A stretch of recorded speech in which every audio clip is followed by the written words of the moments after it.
Memorial Day Sunday, 2025.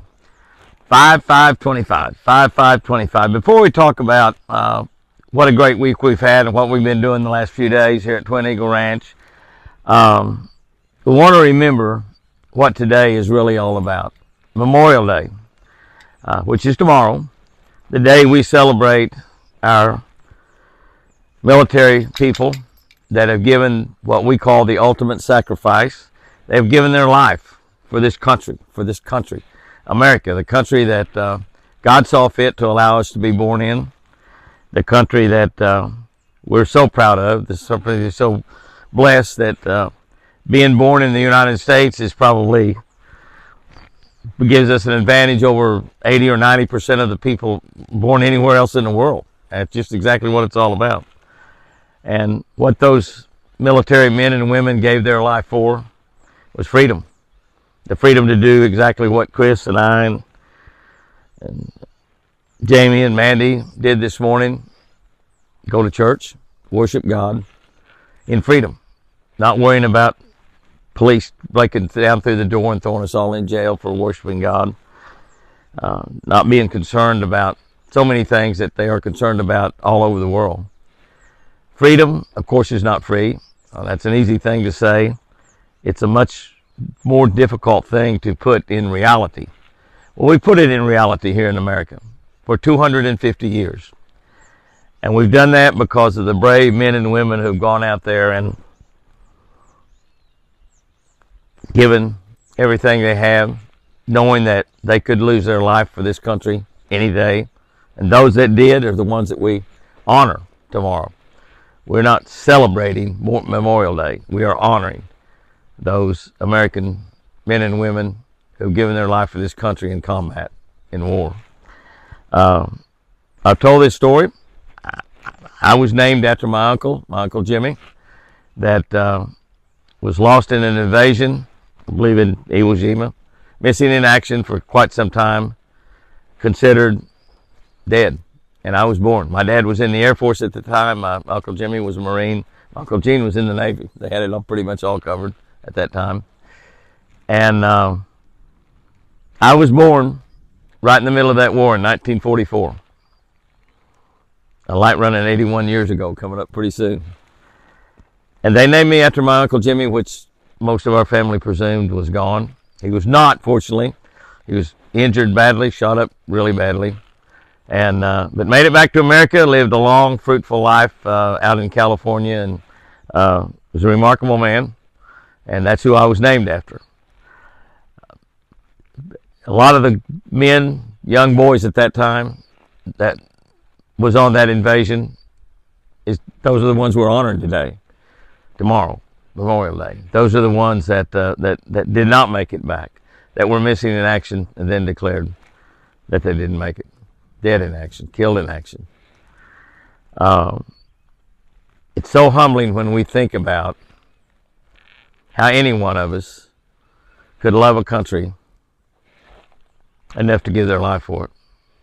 And yet it happens over and over and over again. And it has throughout this 250 years that we've been in existence.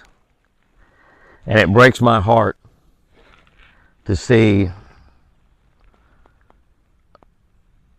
people protesting America on college campuses and talking about death to America, and us allowing that to happen right here on our grounds. I don't really understand what that happens.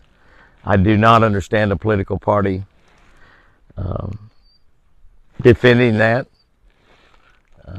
Yes, we have free speech in this country, but when you gun people down, kill people, just because you don't believe what they are, just because you believe that they're the wrong race, the wrong color, which happened this week. I just don't believe we need those kind of people in Oklahoma. I don't believe we need these kind of people in Washington, D.C. I don't believe we need those kind of people anywhere in America. And many of them are here illegally. Others are here on student visas. And they're here for one reason, to try to destroy America, the country that we love. I think it's about time regular Americans kind of stood up and said enough is enough. Free speech is free speech. when you're talking about defeating America, when you're defending those that are talking about defeating America, wiping America off the map, wiping a certain race or color of people off the map, I don't think we have any room for it here in America. So as we honor those who've given their life for this great country of ours, we need to really protect it and fight hard for it for another 250 years. For another 250 years. And we're so blessed. We're so fortunate that we are a country indivisible under God. Under God is the most important part. We had a big party here last night. We had that party because of, and as we prayed before we ate crawfish, we had a big crawfish boil. As we prayed before we ate those crawfish, we honored those veterans that we're just talking about right now. We are very fortunate right now. Our military was kind of dilapidated, but over the last 3 or 4 or 5 months, we've had record in enlistment into our military. We have a volunteer military. We do not draft people. I went through that draft myself, but we don't draft people. It's a volunteer army, and enlistments is at record paces in all branches of the army. All branches of the army. All branches of the military. Army is just one branch. Air Force, Marines, Navy, Space Cadets, the whole thing. They're Coast Guard. All the branches enrollment is up because people are proud of America again. Proud of America and proud to serve America. And I just want to thank the families of those that are honoring their loved ones, their sons and daughters, their mothers and fathers, that their grandmas and granddads that gave their life for this country. Just want to honor them in the biggest way possible. The crawfish boil we had last night was fantastic. We had, I don't know, I never counted, probably 35 or 40 friends here, 50 maybe. We did about 150 pounds of crawfish. My buddies from Steve Cagle and Terry and from Louisiana, they cooked up the crawfish. They brought me, several years ago, a man down there gave me a great crawfish boiler. We hooked it up to propane bottles, and we had crawfish and potatoes and corn and sausage and a bunch of desserts that my friends all brought. We just had a spectacular time. Went from about 7 o'clock until pretty close to midnight, actually, before it was over, and just ate crawfish until we, couldn't hardly eat any more crawfish. We did have a little takeover to take home to my grandson Lightning, who didn't get to make it and can eat about a bag or two by himself. Took some home to my son-in-law Jack, who was on call. He's a cardiologist who was on call this weekend, and so he could not get over, I think, 15 or 20 minutes away from the hospital all weekend, so he missed that also. But we did send some home with Sherry, and she should be getting close to getting back home right now, as a matter of fact. We're having storms around. You can hear it rumbling and rattling. We are under a tornado warning right now, although bright sunshiny sky. I looked at the radar. The storm's a little bit north of us. Sherry just sent me a note and asked me if I was in the tornado shelter, and I said, not doing anything here. But we had a great church this morning. We honored the families. We honored the families, and we honored the military families, the military veterans that were there, and honored the ones that have given the ultimate sacrifice. We caught a lot of fish here this week also. I actually didn't get to go out and fish but just a few hours myself with Larry Sissel, and I think we caught 42, I think is what we caught. But a lot of fish caught here this weekend, both lakes. Twin Eagle Lake is in beautiful shape, as you can see behind me. Grand Canyon Lake, Big Canyon Lake, is completely full, and the fishing's absolutely great. One of my buddies from Louisiana caught the largest fish he had ever caught in his life. Also the largest fish that was ever caught out of Big Canyon Lake. Keep wanting to call that Grand Canyon. It is Grand Canyon as far as we're concerned. But Big Canyon Lake is weighed 12 pounds, 15 ounces. They got a picture of it on the scales at 12 pounds, 15 ounces. I caught one over 12 over there, but it was not 12 pounds, 15 ounces. So that's the largest fish that's been caught over there at the Eagle. They carefully weighed that fish and carefully put her back in the water. So, my largest fish ever is only 13.1. I've caught 80 bass now over 10 pounds, but only one that over 13. And so I'm going to let that 12, 15 give him a little time, maybe this fall or maybe next spring, and hopefully catch that fish again at a weigh over 13 pounds. That's the greatest thing about bass fishing, the greatest thing about catch and release, the greatest thing about marvelous hooks is most likely that fish is not hurt a bit. And it was actually the first fish they caught that day. The very first fish that, or the very first fish he caught that day anyway. And she's still swimming around over there. So we know that this time next year, for sure this time next year, there'll be one over 13 pounds swimming around over there. So we had a fantastic week. Also, we had a fantastic week up in Duluth, Minnesota. I went up to Duluth, Minnesota, and I opened that Bass Pro Shop store there. Beautiful Bass Pro Shop, a very large Bass Pro Shop. It looks small if you look at it from out the front, but it's a huge building. And it is atypical Bass Pro, and is that unique inside. As you go inside, it is unique. It's got all kinds of things for that area, things that decorations and fish mounts and things that for that area. We raised a lot of money for conservation that will be used right there in that Duluth area to make hunting and fishing better. 20% out of every dollar that was spent goes right back into conservation in that area for fishing and for hunting, not all the whole state of Minnesota, but just right there in that Duluth area, which is a unique thing that we do every time we open up a Bass Pro Shop store. My buddy Johnny Morris, who is a great patriot and a great American, as well as a matter of fact, he sent me a video by Chris Jansen, our buddy country entertainer over there in Missouri, just absolutely an incredible entertainer. Plays a harmonica, plays the strings, breaks strings on his guitar, and you might remember him from, I'd buy me a boat. If I had $1 million, I'd buy me a boat and a truck to pull it. And so Chris did a tremendous tribute to our fallen soldiers, from Memorial Day tribute to them.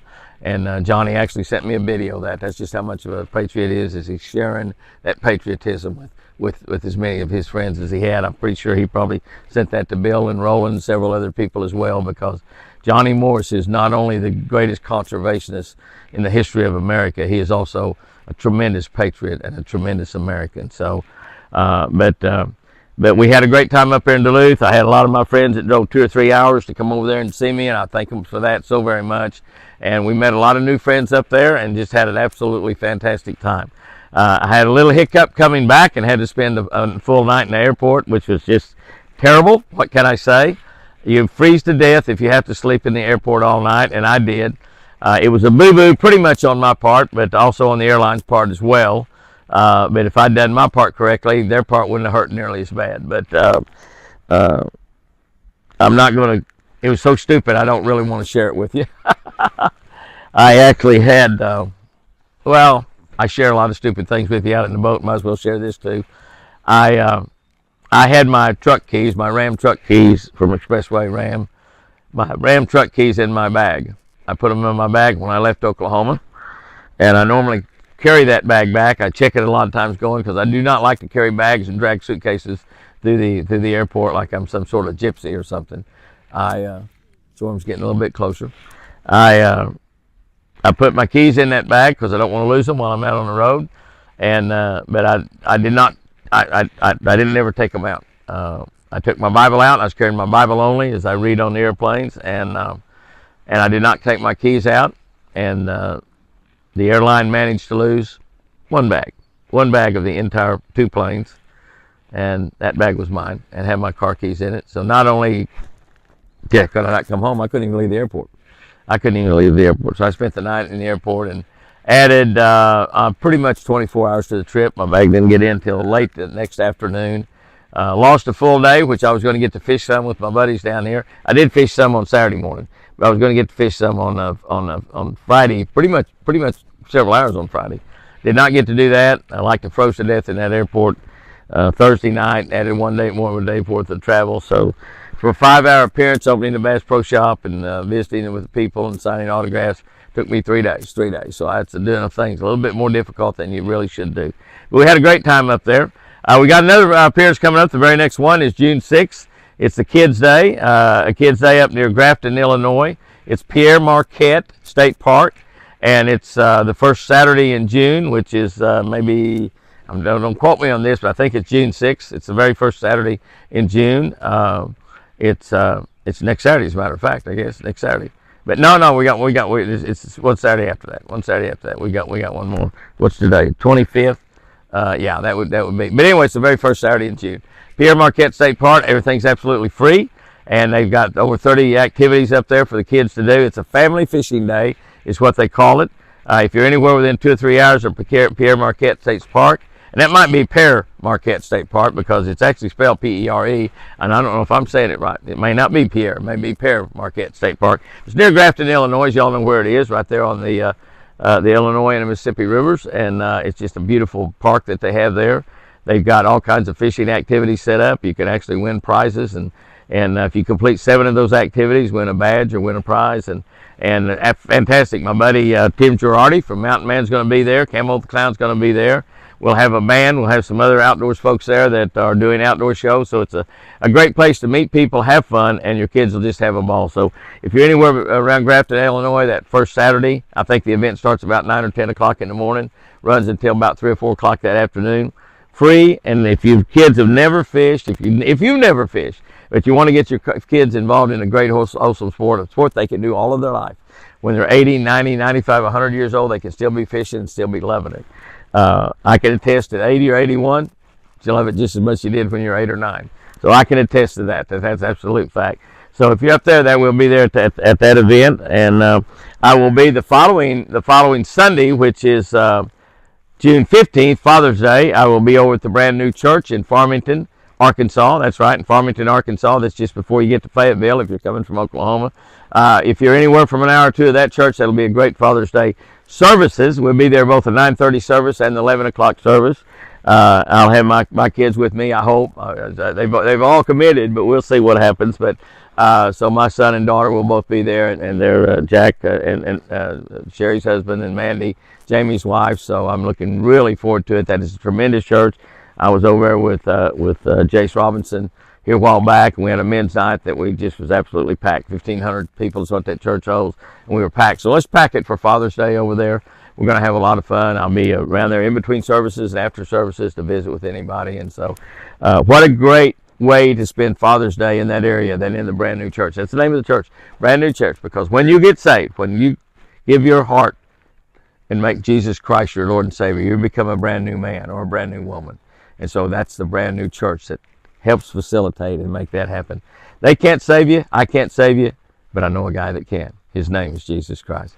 So that's what we got coming up pretty soon. We're going to be on the ranch here next week, the full week. I'll be here with my beautiful Chris, and we're just going to have a great time.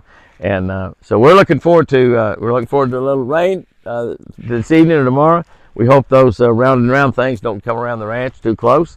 And just hope everybody has a great day out there, has a great week. Fish lucky, and remember, I sure do love you.